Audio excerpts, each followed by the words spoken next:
My name is Ryan.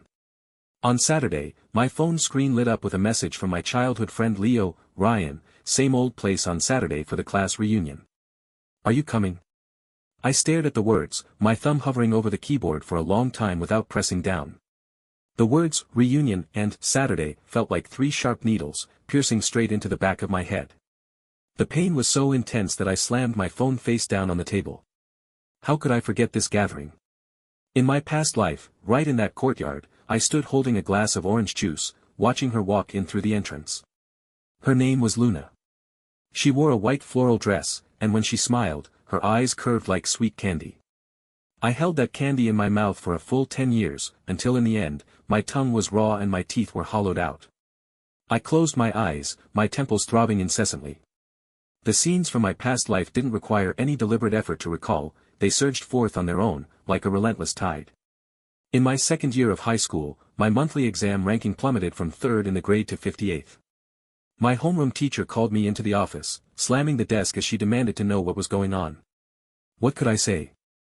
Admit that I had spent 4 hours on the phone with Luna the night before, just because she couldn't stop crying after an argument with her mother? I didn't say any of that out loud. I just lowered my head and softly promised to do better next time. But there was no next time. By the time the mock exams for the college entrance exam rolled around in my final year, I couldn't even reach the minimum score for a first-tier university. My mother stood at the kitchen door, holding my report card, her hands trembling uncontrollably. She didn't scold me, just looked at me quietly. But that look in her eyes hurt me more than any words ever could. Later, I attended a second-tier university, while Luna went to a vocational college. After graduation, we got married. After marriage, we lived in a 40-square-meter rented apartment. In the summer, when the air conditioner broke down and we couldn't afford to fix it, she would fan herself with a hand fan and scold me for being useless. I must have been blind to marry you back then. She said this countless times, and each time felt like sandpaper, harshly scraping against my face. Later, she had an affair. First, it was a balding executive from her company, who drove a black Audi to pick her up after work. I witnessed this scene with my own eyes.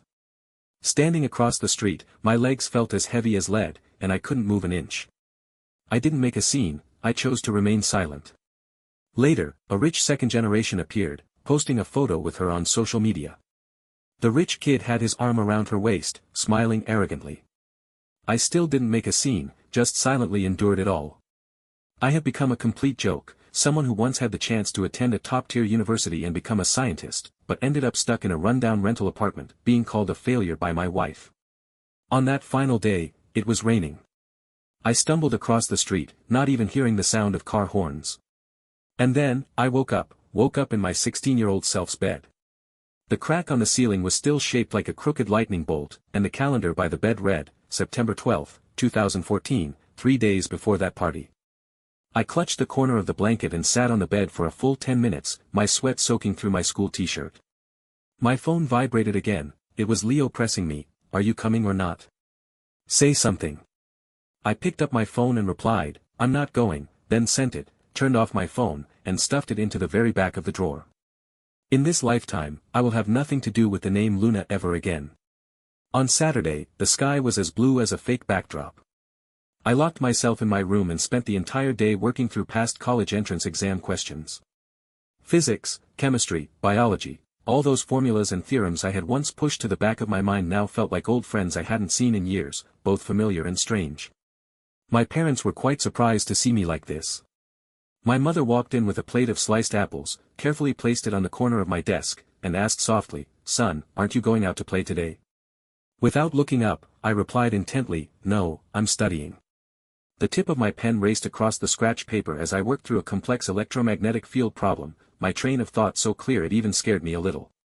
This was the real me, someone whose brain had been kissed by the god of learning. In my past life, I shattered this talent, offering it to her as a stepping stone, only for her to trample on my efforts and ultimately call me worthless. My mother didn't say anything more and quietly slipped out. I could hear her speaking softly to my father in the living room, her tone filled with delight and a hint of underlying concern. This was good, let them gradually get used to the new me. Returning to school on Monday, the air was thick with the exhaustion left over from the weekend's revelry. As soon as Leo saw me, he rushed over, wrapping his arm around my neck and exclaiming, "You've got some nerve, Ryan. Playing dead, huh? You stood me up on Saturday for something so important. What important thing? I pushed him away and pulled my books out of my backpack. Luna. You know, the class beauty from the class next to ours in middle school, the one who transferred later. She's back. Let me tell you, she's even prettier than before, like a fairy descended from heaven. Leo spoke with such excitement that he was practically spitting in my face. My hand, flipping through the exercise book, paused slightly. Oh. Oh. That's all you have to say? Leo looked at me as if I were an alien. Bro, something's off with you. Weren't you always into that pure, innocent type? I asked around for you, she's at our school now, in class 7, and she's single. I looked up and calmly said to him, since you found out so much, why don't you go after her yourself? Leo was taken aback by my response, scratching his head as he said, it's just. I thought you had a better chance. You're smart and not bad looking. I smiled. Yeah, that's exactly what I thought in my past life, believing that being a good student would secure her a bright future. But what was the result? To accommodate her whims, I ended up sacrificing my own future. Not interested, I lowered my head and continued with my homework. Don't bring her up to me again. Leo was stunned. He opened his mouth, wanting to say more, but the class bell rang. Reluctantly, he returned to his seat, glancing back every few steps with an expression that screamed, my buddy's been possessed by aliens. I ignored him. In my world, there would no longer be a person named Luna. I thought that would be the case.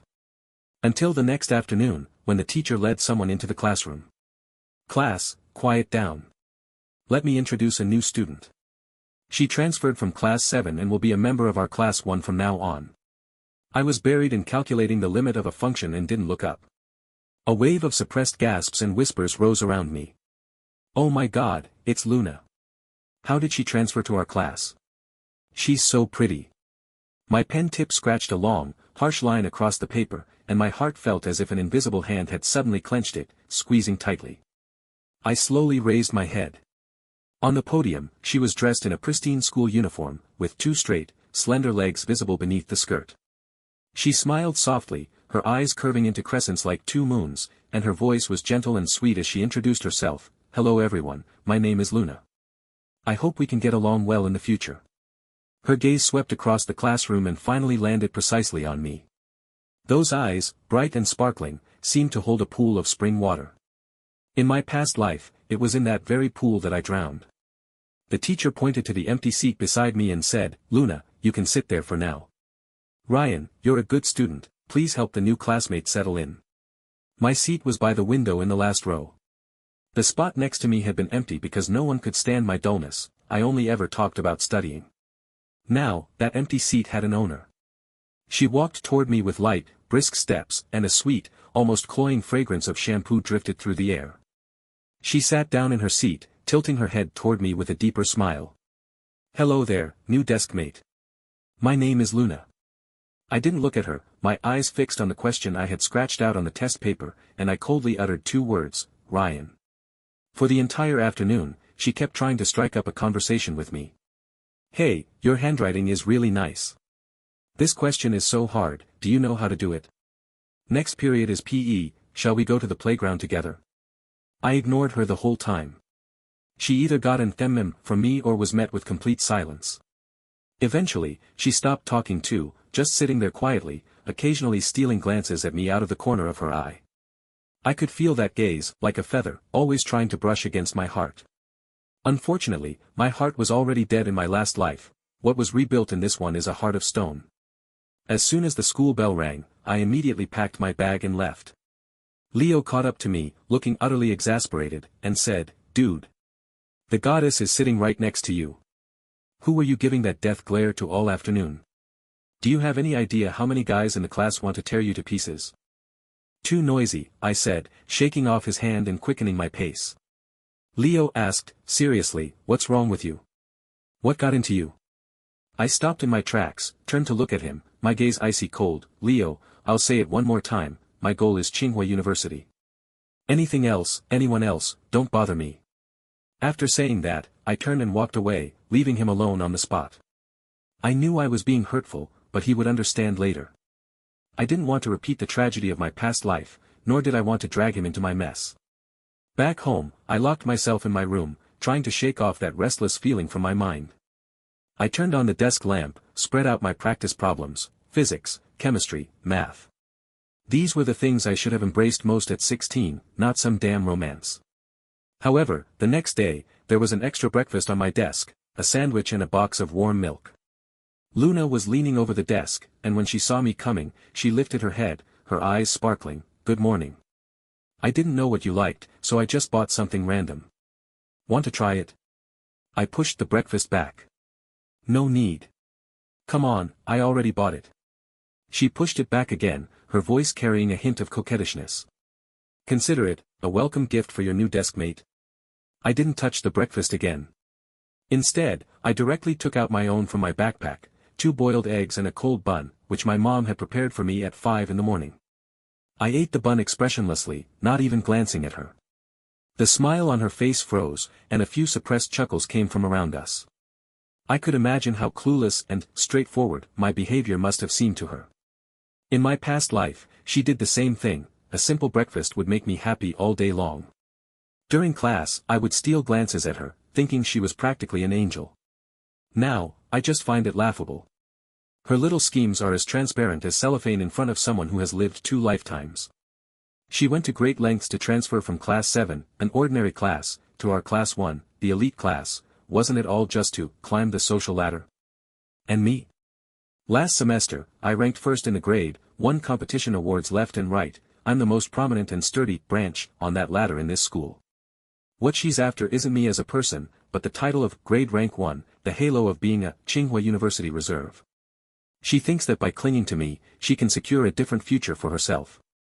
I swallowed the last bite of bread, took a sip of water. From start to finish, that exquisite sandwich and milk sat in the middle of the table like a joke. Luna's face turned pale, then flushed, and in the end, she silently took the breakfast back. For the rest of the day, she didn't speak to me again. The world fell quiet, and I was perfectly content with the peace. I thought she would give up, but I still underestimated her resilience, or rather, her desire for climbing the social ladder. On Friday afternoon, during the last self-study class, I was tackling a final physics competition problem. I had been thinking about it for 2 days and finally had a bit of a breakthrough. Luna beside me suddenly let out a soft, "Ah." I ignored her. She then poked my arm with her pen. Ryan. Her voice was very soft, tinged with a hint of tears. I frowned irritably and finally looked up from the problem. "What is it?" My stomach hurt so much." She was clutching her lower abdomen, her face pale, her forehead covered in cold sweat, and her lips bitten white. It didn't seem like she was faking it. I remember, in my past life, she did suffer from dysmenorrhea, and when it was severe, she would writhe in pain on the bed. Back then, I would be so anxious that I'd run around in circles, searching the entire school to buy hot water for her, even skipping class to take her to the infirmary. Now, as I look at her pained expression, there isn't a single ripple in my heart. I simply turn my head calmly and call out to the class monitor in the first row, "Monitor, Luna isn't feeling well. Could you take her to the infirmary?" My voice isn't loud, but in the quiet study room, it's clear enough. Instantly, the gazes of the entire class swish toward us. The monitor is a tall, thin boy with glasses. He pauses for a moment before immediately standing up. "Oh, sure." Luna was also stunned. She covered her stomach, looking at me in disbelief, her eyes filled with shock, hurt, and a trace of resentment I couldn't understand. She was probably wondering, why? How could this man be so cold-hearted? I didn't give her an answer. Instead, I lowered my head again and looked at my draft paper. The solution to that physics problem suddenly became clear in my mind. The class monitor helped Luna leave, and the classroom returned to silence, but the atmosphere turned strange. I could feel countless eyes piercing my back. Leo turned around from the front and mouthed at me, "You're something else." I ignored him. About half an hour later, Luna returned. Her face still didn't look great, but it wasn't as frightening as before. She went back to her seat without looking at me or saying a word. From then on, the way she looked at me changed, no longer with that sweet, probing, and ingratiating gaze, but with a hint of coldness and resentment. Good, at least she won't bother me with those overly sweet and clingy tactics anymore. In the days that followed, I fully entered a state of preparation for battle. Monthly exams, midterms, finals, my name was firmly nailed to the top spot in the grade, like a nail, leaving the second place behind by a full 30 points. This score silenced everyone. The voices that once whispered behind my back, calling me aloof and unapproachable, gradually turned into awe-filled remarks like, "We can't understand the world of a study god," and "They're operating on a whole different level." As for Luna, ever since I treated her heartlessly that day, she became much more subdued. She no longer brought me breakfast, no longer made small talk for the sake of it. In class, she just listened quietly, and after class, she went to the restroom with her new friends. We became the most familiar strangers. Occasionally, I could feel her gaze lingering on me, complex and hard to decipher. Once, I finished the exam paper early and had nothing to do, so I turned to look out the window. Out of the corner of my eye, I saw her looking at me, not at my face, but at the Olympiad math tutoring book on my desk. Her eyes were filled with longing, a longing for a world she could never reach. I sneered inwardly. In my past life, I had personally pulled her into that world, only for her to complain that it wasn't glamorous enough. This time, you can just look through the glass. Life in senior year felt like it was on fast forward, countless exam papers, countless tests. I participated in the National High School Mathematics and Physics competitions and won first prize in both, which meant I already had one foot in the door of Tsinghua University. The school held an award ceremony for me, and the principal personally presented me with the award. Standing on the stage, I looked out at the sea of faces below. I searched the crowd, not for her, but for my parents. They stood in the very last row, my mom holding her phone to record, my dad grinning from ear to ear, crow's feet crinkling at the corners of his eyes. I smiled back at them. In this lifetime, my glory is for them alone. Before the college entrance exam, the school organized the final mock test. After the exams were over and the results came out, some were overjoyed while others were filled with worry. I was still first, with an absurdly high score. Leo also did quite well, and with a bit more effort, he could get into a decent 211 university. When the report cards were handed out, I passed by Luna's seat. She was slumped over the desk, her shoulders trembling. Her report card had fallen to the floor, and I stepped right on it. I glanced down, total score, 382, barely even reaching the threshold for vocational colleges. I remember when she first transferred to our class, her grades were in the middle of the pack. With some effort, getting into a regular first-tier university wasn't out of the question. What led her to fall so low? I don't know, and I don't want to know. Perhaps she realized that she could never climb up to this high branch of mine, so she gave up on herself. Who knows? I lifted my foot and stepped over that crumpled report card without a moment's hesitation. The college entrance exam, the release of scores, and filling out applications, everything went exactly as I had anticipated. As the top science student in the province, I was admitted to Tsinghua University. On the day the admission letter arrived at home, my mother hugged me and cried for a long time, while my father, overjoyed, drank quite a bit and paced back and forth in the living room, muttering over and over, "My son has made it." I placed the admission letter on my desk, where it gleamed under the light. It took me an entire lifetime to finally hold it in my hands again. Leo also got into a 211 university in City A as he had hoped, and we made plans to go to City A together. Before the start of the semester, my high school classmates organized a farewell dinner. I didn't want to go at first, but Leo dragged me along anyway. In the KTV private room, the air was thick with smoke, and the singing was loud and chaotic. I found a corner to sit in, sipping on juice. Then, I saw her, Luna. She was wearing makeup, not the kind of fresh, light makeup but a somewhat heavy smoky look.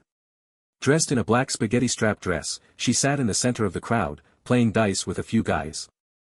She seemed to have had quite a bit to drink, her cheeks flushed red, laughing loudly with a reckless, almost wild energy.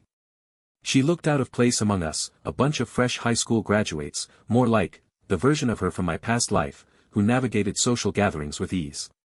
Our eyes met in the air, and she froze, her smile vanishing instantly. I looked away expressionlessly and picked up my phone to scroll through the news. After a while, a figure sat down beside me, bringing with it a strong mix of perfume and the smell of alcohol. It was her. "Ryan," she spoke, her voice a bit hoarse. I didn't respond. "Congratulations, top scorer in the province," she said, her tone tinged with sarcasm. "Truly impressive." "Thank you," I replied politely. She suddenly laughed, her voice filled with desolation. "Do you know how many points I scored?" 382 points, she answered her own question, a college so lousy it couldn't be worse. And it's in City A. I finally lifted my eyelids to glance at her. Also in City A? Do you think it's ridiculous? She leaned closer to me, her eyes red. The person who once sat beside you ended up worlds apart from you. This is your own choice, I said coldly. My choice? She sounded as if she had heard the biggest joke in the world. Did I have a choice? Ryan, tell me, did I have a choice? Suddenly, she grabbed my wrist with astonishing strength. Why won't you just look at me a little more? What's wrong with me? I transferred to your class for you, I brought you breakfast every day, Let go, I interrupted her, my voice already tinged with anger. I won't let go. She stubbornly held on to me. Tell me, why? Even if you give me one reason, just let me give up. I looked at her face, twisted by alcohol and resentment, and suddenly felt it was pointless. What's the use of arguing with someone who lives in their own delusions? I took a deep breath, shook off her hand, and stood up. What score you got, where you go to school, none of it has anything to do with me. Don't come looking for me again. With that, I walked out of the private room without looking back. Behind me, her hysterical cries echoed. College life began. The campus was vast and beautiful. Like a sponge, I eagerly absorbed the nourishment of knowledge. I chose the most cutting-edge physics major, spending every day in the library and the lab, so busy I barely had time to catch my breath. Leo occasionally invites me out for meals, complaining that the girls at their school aren't as smart as the ones at ours, and the girls at our school aren't as pretty as theirs. I just smile and don't join the discussion. I thought my entanglement with Luna had come to an end. I got into Tsinghua University, she went to a vocational college, and we were already living in two different worlds. Until that winter, when the first snow fell in City A. I had just stepped out of the lab when I saw a familiar figure standing downstairs at the dormitory. She was wearing an out-of-season thin trench coat, shivering in the cold wind. It was Luna. When she saw me, her eyes lit up, and she ran over. Ryan. I frowned and stopped in my tracks. What are you doing here? I came to find you. She rubbed her hands together, exhaling a puff of white breath. I knitted you a scarf. She took out an exquisitely wrapped box from a bag. I looked at the scarf, dark gray, with uneven stitches. In my past life, she had knitted me one too. I treasured it like a precious gem, wearing it all winter long, and even when it grew old, I couldn't bear to throw it away. Later, when she cheated on me with that executive, I saw with my own eyes that the man was wearing an identical scarf, only the stitches were finer, clearly a luxury brand. At the time, I foolishly tried to comfort myself, thinking it was just a coincidence. I don't want it, I coldly refused. I've been knitting for so long. Look at my hands. She extended her hands, which indeed had a few small pricks from the needles, looking quite pitiful. If I didn't know her true nature, I might have actually softened. Luna, I stared straight at her, speaking word by word, what exactly are you trying to do? I'm not trying to do anything. I just like you. She finally couldn't hold back and shouted, tears rolling down her cheeks, instantly freezing in the cold air. You like me? I couldn't help but laugh. You like Ryan from Tsinghua University, don't you? Her face instantly turned deathly pale. If I hadn't gotten into Tsinghua University today and was just an ordinary student from a second-tier university, would you still be standing here? I took a step forward, staring intently into her eyes. She retreated step by step under my questioning, her lips trembling, unable to utter a single word. You wouldn't, I answered for her. Because it's not worth it. Right? I had hit a nerve, and her eyes grew panicked, like a small animal cornered by a hunter. I'm not. What kind of person you are, I know better than you do. I withdrew my gaze, my tone returning to calm. Don't come looking for me again in the future. We're not from the same world. With that, I walked past her and headed straight into the dormitory building. Behind me, her suppressed sobs were audible, but I didn't look back. After that, she really didn't show up for a long time, and I thought she had finally given up. Later, I graduated with my bachelor's degree and went straight into a PhD program. My advisor was a leading figure in the domestic physics community, and I worked with him on cutting-edge projects. Every day was incredibly fulfilling, and my life was moving full speed ahead in the direction of my dreams. Just before I was about to finish my PhD, I got a call from Leo. He was now working at a major internet company and doing exceptionally well. Ryan. Come out for a drink. I want to introduce you to a friend. It was very noisy on the other end of the line. I was about to decline, but he said, if you don't come out soon, you'll practically become a hermit. You have to come today. I couldn't argue with him, so I agreed. The gathering was at a high-end club. By the time I arrived, Leo was already half drunk. He pulled me over and introduced me to a man next to him wearing a Givenchy t-shirt. This is my childhood friend, Ryan, a PhD from Tsinghua University, a future great scientist. Then he pointed at the man and said, this is my college classmate, Wilson. His family owns mines, a genuine rich second generation. Wilson smiled at me and offered a cigarette. I waved my hand and said, I don't smoke. We chatted for a bit, mostly with Leo bragging, while Wilson and I listened half-heartedly. After a while, the private room door was pushed open, and a woman in a red tight-fitting dress walked in, swaying gracefully with an alluring charm. Wilson, sorry I'm late. Her voice was seductive and coquettish. I looked up, and the moment I saw her face clearly, the glass in my hand trembled slightly. It was Luna. She was even more beautiful than a few years ago, and more mature too, with exquisite makeup, her eyes and brows filled with calculation and allure. When she saw me, she also froze, her smile stiffening for a second, but she quickly regained her composure, as if meeting me for the first time, flashing me a professional, businesslike smile. Wilson pulled her into his arms, pinched her waist, and said, baby, why are you so late? 3 penalty drinks. Luna playfully pushed him away, picked up a glass, and downed it in one go. Leo leaned close to my ear and whispered, see that? Wilson's girlfriend, what's her name? Lulu, she's an internet celebrity. Hot or not? Lulu. Clearly, after so much time had passed, even Leo didn't recognize her as our former high school classmate. She had changed so much. If I hadn't lived with her for a long time in my past life, I might not have recognized her either. Her eyes had become double-lidded, her cheekbones had been enhanced, her nose had been raised, and her chest had grown larger. I watched Luna, who was effortlessly mingling and laughing among the men, and felt a chill in my heart.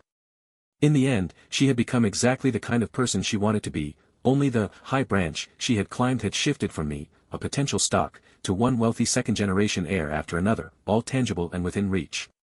I don't remember much about what happened later that night, only that Wilson and another wealthy second-generation heir nearly came to blows over her, fighting for her attention. And there was Luna, right in the middle of it all, coaxing one moment and soothing the next, maneuvering with the skill of a professional player. I left early. Stepping out of the club, the cold midnight wind hit my face, and suddenly, I felt an overwhelming sense of relief. I was grateful that in this life, I hadn't attended that damned gathering, grateful that I hadn't given her another chance to turn me into just another fish in her pond, a foolish fish she would drain of all value and then discard like worthless trash. One day, while I was in the lab, I saw a message from her on my phone, I was in a car accident. Can you come see me? I put my phone aside directly. Then I received another message from her, if you don't come, I'll jump from the hospital rooftop and make you famous too. I held my phone and finally went out. There's no reasoning with a madwoman. Does she want to ruin me? That's simply absurd. I'm now a core member of a national key project. How could my life trajectory be shaken by a gold digger who's been playing around with a few rich second-generation heirs? When I arrived at the hospital and saw Luna lying on the hospital bed with her leg in a sling, I couldn't even be bothered to say a single word to her. Ryan. Her faint voice came from behind, as if drifting from an ancient well, carrying a chilling dampness. I didn't stop walking. Do you remember, in our past life, when my family had an accident, you came and said you'd take care of me for a lifetime? My hand froze on the doorknob, as if all the blood in my body had instantly solidified. That was my most painful memory from my past life. At her parents' funeral, she cried until she was barely recognizable. It was me who held her, whispering over and over in her ear, "Don't be afraid, I'm here." Back then, I thought it was redemption. Looking back now, I realize I was taking advantage of her vulnerability. What a colossal irony. She continued speaking, her voice tinged with a morbid delight, as if admiring a fine piece of art. My parents used to say that you were honest and would surely treat me well for a lifetime. She enunciated the words, "treat me well for a lifetime," with deliberate slowness and weight. You think, if I were to invite your current unit's leaders, gather all your esteemed colleagues, and tell them properly what a useless, wife-dependent loser you were in your past life, how would they view you, this great scientist? She giggled, the sound sharp and piercing, hurting my eardrums. Would they think everything you have now is stolen? I turned around abruptly. In the hospital room, Luna remained in that same posture leaning against the headboard, a twisted, triumphant smile on her face. That face I once found pure and captivating now looked like a formaldehyde-soaked mask under the stark white light. She thought she had found my weakness, believed that using my parents' dying wish from our past life would throw me into disarray and leave me at her mercy. How laughable. Luna, I spoke, my voice as calm as a deep pool of frozen water. You've misunderstood something. My calmness seemed to surprise her a little. The smile on her face faded slightly, and a hint of curiosity flickered in her eyes. In my past life, I truly was a coward. I walked step by step back to the bedside, looking down at her from above. A fool you could order around, someone without even a shred of dignity. My parents looked down on me because they were disappointed in me. Your parents entrusted you to me on their deathbeds because they knew what kind of person you were. They knew that their useless daughter, without someone reliable to keep her in check, might have already fallen into the abyss. I spoke each word slowly and clearly, but what about you? You took advantage of their dying kindness, exploited a fool's complete dependence on you, drained him to the bone, squeezed out every last bit of value, and then tossed him aside like trash. Luna's expression finally changed, no longer that sickly delight, but a kind of anger at having her disguise pierced. You're talking nonsense, she screamed. Whether I'm talking nonsense or not, you know in your heart, I leaned closer to her, lowering my voice to a volume only the two of us could hear. As for your threat just now, go ahead and try. The corner of my mouth lifted in a cold arc, go to my workplace, find my boss, find my colleagues. Tell them that I was a failure in my past life. See for yourself, will they believe a nationally certified scientist holding key projects, or will they believe a Miss Lulu who flits between a few rich second-generation heirs, making a living by selling smiles? I deliberately emphasized the word Lulu. Luna's pupils suddenly contracted, as if bitten by a snake, her whole body trembling. You. I straightened up, resuming that aloof and indifferent demeanor. Don't come bothering me again. You walk your sunny path, I'll cross my single-plank bridge. Otherwise, next time, it won't be as simple as lying in a hospital bed. After saying that, I didn't spare her another glance, turned around, and strode out of the ward. Behind me came the sound of a vase being smashed violently on the floor, accompanied by her hysterical scream, a shrill, piercing sound filled with resentment and venom. I didn't look back. If a mad dog bites you, you can't bite back, but you must be ready with a stick. From that day on, my life was shrouded by an invisible net. At first, it was just harassing phone calls, countless unfamiliar numbers ringing in while I was working or resting. When I answered, there was only dead silence on the other end, the hiss of static, occasionally punctuated by a few eerie, cold laughs. I blocked them all, but new numbers kept appearing endlessly. Later, the harassment escalated. The publicly listed phone number for my unit was flooded with calls. A colleague from the reception desk told me that a woman was calling dozens of times a day, not stating any specific reason, just insisting on speaking to Ryan, claiming she had a huge secret to expose. She sounds a bit off mentally, the colleague kindly reminded me. Gerald wants you to be careful and not let it affect the project. Gerald is my direct supervisor, a gray-haired but spirited senior engineer. He called me into his office, closed the door, and handed me a cup of hot tea. Ryan, have you run into any trouble lately? I didn't hide anything, I just omitted the part about being reborn, and simply told a story about an ex-girlfriend, who turned love into hatred and kept harassing me. After hearing this, Gerald frowned and said, your job is special, so the stability and safety of your personal life come first. He pondered for a moment, then said, all right, I'll notify the security department and ask them to strengthen the protection of your personal information. You should also be extra careful and avoid any contact with her. I nodded. The protection from the country gave me a sense of relief, but Luna's madness clearly exceeded everyone's expectations. When harassing phone calls and letters didn't work, she began trying more direct methods. One afternoon, as I was leaving the lab building and heading to the cafeteria, I saw a crowd gathered around the security booth as soon as I reached the ground floor. From a distance, my heart sank, it was Luna. She was wearing a tight dress similar to the one she had on at the club that day, with heavy makeup, and was being stopped by two security guards at the entrance. I'm looking for Ryan. I'm his wife. What right do you have to keep me out? She screamed, trying to force her way in. Ma'am, this is a classified facility. No entry without an appointment or proper credentials, the guard said sternly. What classified facility? I think you're just trying to cover for him. Ryan. You coward. Come out here. She started throwing a tantrum, rolling on the ground and crying out nonsensical things. You deceived my feelings. You ruined my life. Now that you've made it big, you think you can just dump me? No way.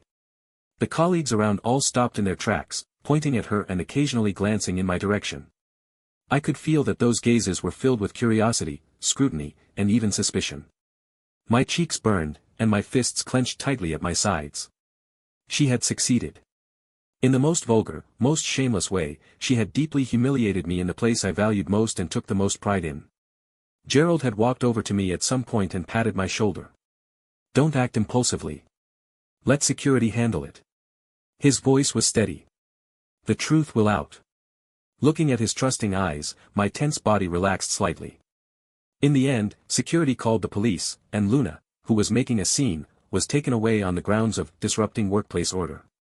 The farce came to an end, but its repercussions continued to brew. In the days that followed, whenever I walked through the office, I could always sense faint gazes and hushed whispers behind my back. Although my superiors and colleagues said nothing on the surface, I knew that a label of chaotic personal life had been quietly attached to me. For someone in a core classified position, this was fatal. That night, I returned to my empty apartment, closed the door, and slowly slid down to the floor with my back against it. In the darkness, I stared at the ceiling with my eyes wide open, overwhelmed by boundless anger and a deep sense of helplessness, like a tide washing over me. I had been reborn, giving my all to escape the quagmire of my past life, to realize my own worth, and to never again become anyone's appendage. So why did this woman cling to me like a stubborn parasite, haunting me relentlessly? Hiding is useless. Retreating and ignoring will only invite her more frenzied attacks. She wants to ruin me. Then I have no choice but to ruin her first. I stood up from the floor, turned on the computer, the light from the screen illuminating my face and the coldness in my eyes. Don't you rely on those rich second-generation heirs to survive? Don't you feel a sense of achievement by playing men against each other? Then I'll tear off that mask of yours completely and turn everything you've built into nothing but bubbles. I am a scientist. My brain is best at gathering, organizing, and analyzing information, then finding patterns to deliver a fatal blow. I began searching online for the ID Lulu. Luna loves to show off. She has accounts on several social media platforms, and although she set some privacy settings, it's not difficult for me to find the loopholes. I spent 2 whole nights, like conducting an experiment, meticulously unraveling every detail. I traced each of her posts, every photo, every like and comment, piecing together a vast and intricate web of connections. Wilson, the rich second-generation heir who had his arm around her at the club. Liam, a middle-aged man even wealthier than Wilson. Luna's photos had featured his globally limited edition sports car. And then there was Jason, studying abroad. Luna's IP address had shown up overseas several times, perfectly aligning with the dates of his vacation photos. She was like a shrewd fisherman, casting several nets at once, and making each fish believe it was her only one. I found screenshots of her chats with different men, which she had posted on a private account to show off to her close friends. I found records of her secretly using the money Wilson gave her to buy a limited edition watch for Liam. I even managed to recover several deleted videos of hers through technical means. In the videos, she was seen entering and leaving high-end hotels with different men, speaking flirtatiously and behaving intimately, completely different from the love-obsessed, victim image she had crafted. Evidence, piece by piece, was sorted and organized by me. Finally, I anonymously registered an account and wrote a lengthy article. The title of the article was deliberately sensational: The Time Management Art of Internet Celebrity Gold Digger Lulu, The Thrilling Life of Dating Multiple Rich Heirs Simultaneously. I didn't use any inflammatory language, but instead adopted a tone so calm it bordered on cruel, laying out all the evidence, chat logs, photos, videos, and spending records, as if writing an academic report, complete with detailed timelines and relationship diagrams. I blurred out the social media accounts of Wilson, Liam, Jason, and others, but their descriptions were detailed enough for those in the circle to recognize them at a glance. At the end of the article, I attached a video of Luna throwing a tantrum at the entrance of my workplace. I wrote, "This is the so-called time management master. Recently, perhaps due to losing control of her fishing pond, she has been relentlessly harassing an ordinary researcher, claiming that he deceived her feelings. Who deceived whom? I believe the public will have their own judgment. After writing the final word, I reviewed the post, confirmed there were no errors, and then published it simultaneously on several of the most popular entertainment forums and local lifestyle forums. After completing all this, I turned off my computer and walked to the window. The sky was already turning pale with the first light of dawn. A new day was about to begin. For Luna, it might be the beginning of the end. I felt no guilt, only a cold, vengeful satisfaction. The effect was even better than I had imagined. In just one morning, the hashtag Lulu, Internet Celebrity Gold Digger Lulu, skyrocketed to the top of the trending searches. The post I wrote was frantically shared, and the comments section exploded. Damn, this girl is something else, the ultimate player of the year. Wilson's head must be greener than the Hulumber grasslands by now, right? LOL, just a few days ago, I saw her post a photo with Wilson on her social media, captioned, "My one and only." Feel bad for that research guy, he really hit the jackpot of bad luck. During lunch, I received a message from Leo, filled with a string of exclamation marks, holy shit. Ryan. Check out the trending topics. Wilson's girlfriend, Lulu, got exposed with some gossip. It's so explosive. I replied with, oh. Leo immediately called, oh. That's all you have to say? Dude, didn't that girl chase after you before? Thank God you didn't agree. Otherwise, you'd be the one trending today. Leo finally recognized her too, even feeling a bit absurd and unbelievable. I brushed him off with a few words and hung up the phone.